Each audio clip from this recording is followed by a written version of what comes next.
Hai guys, ketemu lagi dengan aku di channel Lady Din. Semoga kalian semua dalam keadaannya sehat dan bahagia.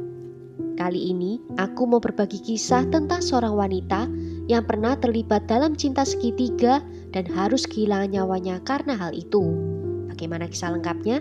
Tanpa basa-basi lama-lama, kita langsung masuk ke ceritanya ya. Sebelumnya jangan lupa untuk subscribe dulu channel ini dan nyalakan lonceng notifikasinya supaya kalian tahu video terbaru dari aku.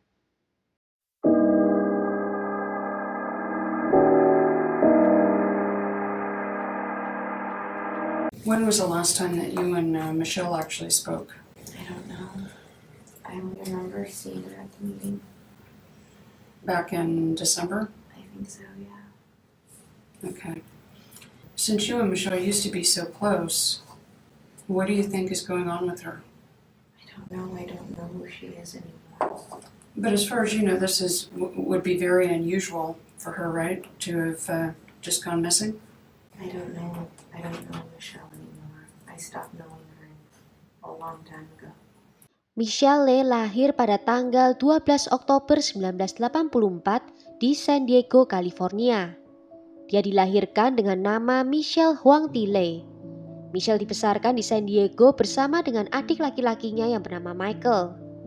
Dia lulus dari Mount Carmel High School pada tahun 2002, kemudian dia berkuliah di San Francisco State University dan belajar keperawatan di Samuel Merritt University di California. Selama berkuliah, dia juga mengikuti pelatihan di Pusat Medis Kaiser. Di tanggal 27 Mei 2011, Michelle sedang mengikuti pelatihan magang di Pusat Medis Kaiser Hayward dengan salah satu pengawas Michelle bernama Laurie Rosa. Di pukul 7 malam, security di rumah sakit memberitahu ke Laurie kalau Michelle belum melapor untuk pulang. Dia seharusnya lapor setiap kali jam kerjanya berakhir. Kemudian Laurie mencoba untuk mencari Michelle di ruang pasien tetapi dia tidak bisa menemukannya. Laurie mencoba untuk menelpon dan mengirimkan pesan namun tidak ada jawaban. Salah satu suster yang bekerja di ruangan itu bersama Michelle memberitahukan kepada Laurie kalau Michelle pergi meninggalkan ruangan di pukul 6:45 menit. Michelle mengatakan kalau dia perlu mengambil sesuatu dari dalam mobilnya. Namun setelah itu dia tidak melihat lagi apakah Michelle kembali ke ruang rawat itu lagi atau tidak. Di pukul 7:30 malam, ruang gawat darurat mendapatkan sebuah panggilan telepon. Penelpon mengidentifikasi dirinya sebagai Michelle dan mengatakan mau berbicara dengan pengawasnya. Perawat yang menerima telepon itu mengatakan kalau dia akan menyambungkan telepon itu ke pengawasnya Michelle. Namun wanita di telepon mengatakan kalau hal itu tidak perlu dilakukan. Ia hanya meminta agar disampaikan pesan kalau Michelle telah menelpon dan mengabarkan kalau dia tidak akan kembali ke rumah sakit lagi. Karena dia menerima sebuah pesan kalau ayahnya terkena serangan jantung. Laurie yang tetap merasakan ada sesuatu yang janggal terus melakukan pencarian. Di pukul 9 malam, dia mencoba mencari mobil Michelle di parkiran. Dan tak disangka dia melihat mobil yang mirip persis dengan mobilnya Michelle di jalanan. Mobil itu terlihat berhenti mendadak dan mundur dengan tiba-tiba, hampir saja akan menabrak mobil lainnya. Namun Laurie tidak bisa melihat siapakah yang menyetir mobil itu. Laurie segera membuat laporan orang hilang karena Michelle sepertinya menghilang di parkiran mobil. Keluarga Michelle juga memasang papan iklan dan menawarkan hadiah untuk informasi tentang keberadaan Michelle. Selama 4 bulan berikutnya, setidaknya ada 8 upaya pencarian sukarela dilakukan. Beberapa diorganisir oleh Class Kids Foundation. Berbagai organisasi orang hilang juga ikut bergabung dalam pencarian itu.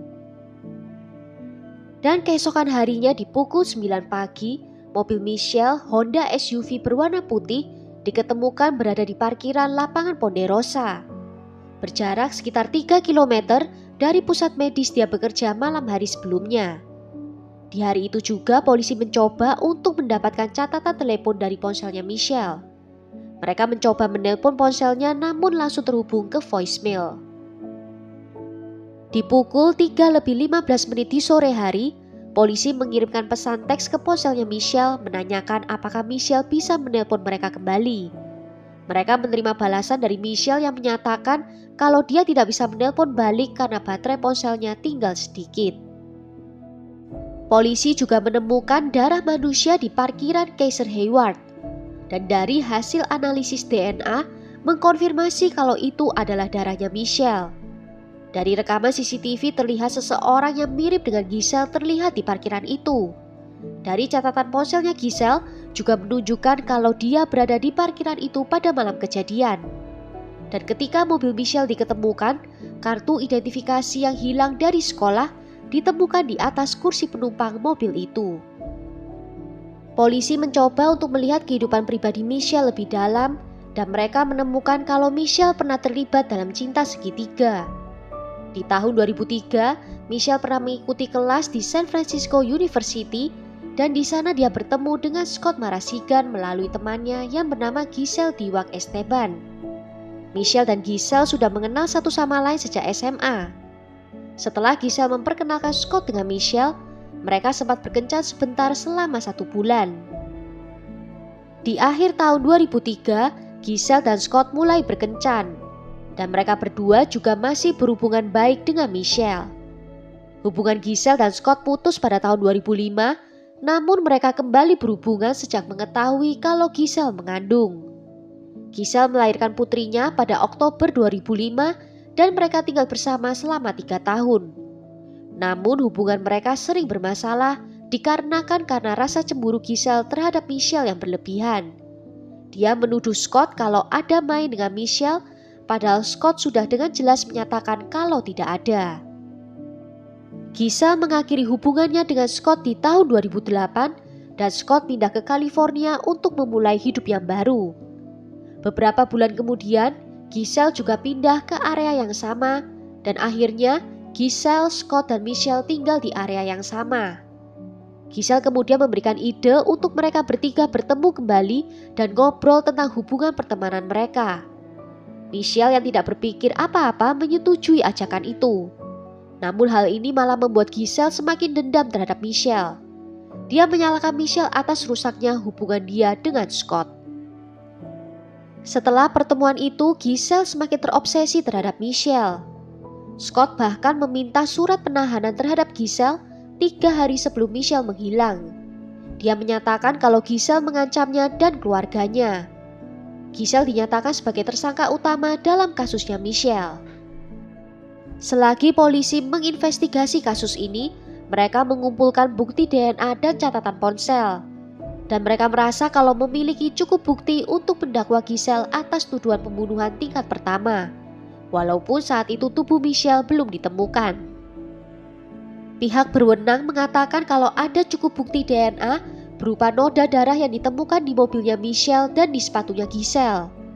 Dan rekaman video keamanan mengkonfirmasi keberadaan Giselle di area parkiran pada saat Michelle menghilang. Juga ditemukan helaian rambut di kemudi mobil yang diidentifikasi sebagai rambutnya Giselle. Diduga Giselle marah karena mengira Michelle yang merusak hubungannya dengan mantan pacarnya. Giselle tentu saja membantah keterlibatan dirinya atas hilangnya Michelle. Beberapa minggu setelah Giselle ditangkap, di pencarian yang dilakukan di tanggal 17 September, polisi menemukan sisa-sisa tubuh manusia yang membusuk di daerah Ngarai terpencil. Dan pada tanggal 19 September 2011, kantor koroner Alameda County secara positif mengidentifikasi sisa-sisa tubuh itu adalah jasadnya Michelle. Michelle berhasil diidentifikasi melalui catatan giginya, namun penyebab kematiannya tidak dapat diketahui. Giselle tetap mengajukan kalau dirinya tidak bersalah, dan persidangan pertama dijadwalkan pada tanggal 17 September 2012. Dalam persidangan itu, Scott dipanggil untuk bersaksi. Scott pun membagikan semua rekaman dan pesan teks dari Giselle yang isinya menuduh Scott berselingkuh dengan Michelle. Pesan ancaman itu terus-menerus berlangsung sampai bulan Maret 2011. Scott memberikan semua bukti dan menyatakan kalau dia tidak memiliki hubungan apapun dengan Michelle. Selain dulu mereka sempat berkencan sebentar saja. Juga diketahui dalam persidangan kalau Giselle sempat menanyakan alamat rumah Michelle ke sekolah keperawatan, namun pihak administrasi sekolah tidak mau memberitahu. Dan keesokan harinya Giselle mendatangi sekolah keperawatan dan mencuri kartu identifikasi salah satu pegawai di sana, dan menggunakan kartu itu untuk mendapatkan akses masuk ke ruang istirahat. Dalam penyelidikan lebih lanjut, polisi menemukan di komputernya Giselle ada 300 lebih pencarian dengan kata kunci Michelle. Dia juga melakukan banyak pencarian tentang cara menyebabkan serangan jantung, di mana untuk membeli potasium klorida, bagaimana cara mengikuti seseorang tanpa ketahuan, dan mencari tahu tentang bahan kimia apa yang bisa mengakibatkan serangan jantung tanpa meninggalkan bukti. Juri memutuskan kalau Giselle bersalah atas tuduhan pembunuhan tingkat pertama di tanggal 29 Oktober 2012. Dan di tanggal 10 Desember, dia dijatuhi hukuman penjara seumur hidup dengan minimal 25 tahun di penjara. Well, sampai di sini dulu cerita kali ini. Bagaimana menurut kalian tentang kasus kali ini? Tulis ya pendapat kalian di kolom komentar. Akhir kata, terima kasih karena sudah nonton video ini sampai akhir. Sampai jumpa di video berikutnya. Ciao!